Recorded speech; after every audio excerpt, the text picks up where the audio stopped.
I'm Jenny. And we're from the Institute for Birth Healing, and today we're going to be talking about Diastasis Recti.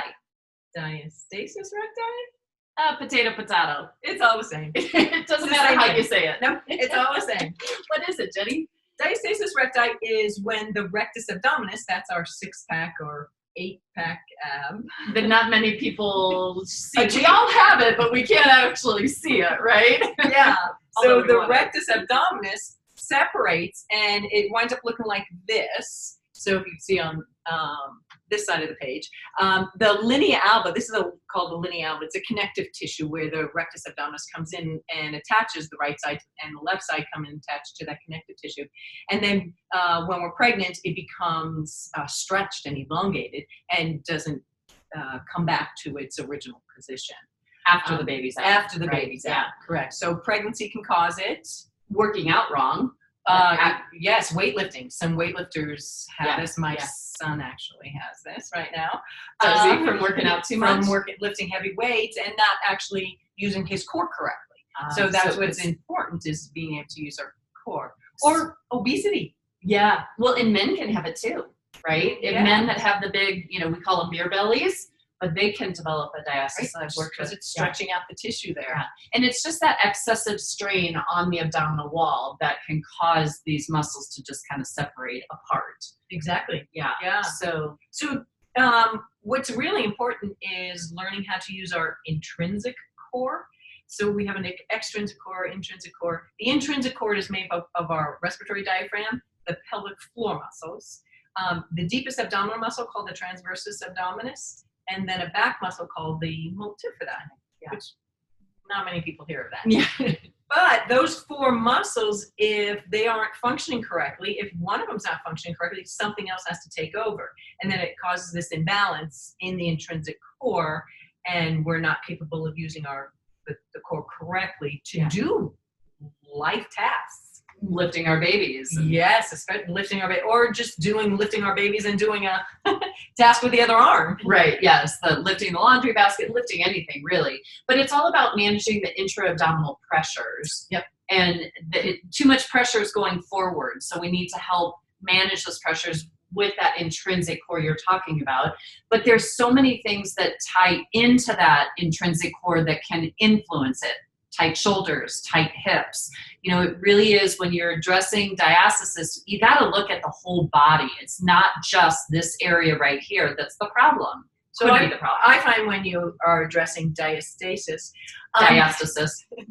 breathing correctly is also really important, because our diaphragm needs to descend down. And when we're pregnant, that diaphragm gets jammed up there. Oh, does it? And so it just doesn't, it doesn't descend down like it normally should. And now we just need to retrain it. It's retraining. It is. But I find that a lot of women that do have diastasis post-pregnancy tend to be abdominal breathers. Like, they really put a lot of strain on that abdominal wall when they're breathing versus really getting it into the rib. I find the same thing. Yes. It's just abdominal. And they've learned that over time, because I know a lot of classes. Yogis, a lot of yoga classes, they talk about belly breathing, which is great when you're laying down on the ground, right? It's okay to breathe in the belly, but when you're upright, we don't want the strain to be happening here. This is meant to stabilize our spine. So we really got to look at the way we're breathing, right, to help heal this. And learning how to use the transversus abdominis over the external muscles, such as rectus abdominis or the obliques. Yeah, so the oblique muscles are here on either side, and I actually like to show them on myself. So they come in like this and like this, and then the transversus is underneath that and goes this direction. And a lot of times after birth, that transverse gets so lengthened and those obliques don't get as lengthened. So the obliques stay stronger, and so they start activating and they actually push out that lower belly a lot. I see that. And then inhibit the transversus from functioning correctly. Yeah. Well, I kind of find that the transverse can get turned off. I call it off. It's not totally off, but it just doesn't work as well as the obliques do. So something's got to stabilize us. Exactly.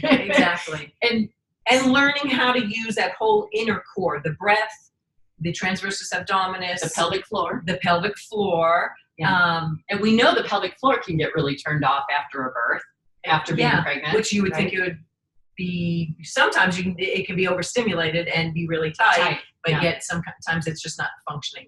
So in reality, if one of those intrinsic muscles is not functioning correctly, it's going to cause imbalance in the core, intrinsic core, the inner core, and we're not going to be able to heal as effectively. Yeah, there we go. Right? Yes. So we do have our Confidence in your Core Pelvic Floor and More online course. We really encourage you to check that out because it's got everything in it, everything that I want you to know about healing your core and managing your body after having a baby. Even if you didn't have a baby, it really is great information for overall pelvic health and just how to work with your body in life in general. So it's and great if you program. wind up taking the class, but you still find that you have questions and you're still having some issues, please come see us. We can address and assess and try to find out what. Because sometimes there's a missing link, right? There's Absolutely. a key piece that you may not be aware of yourself that you need someone to have their outside eyes on to find the issue.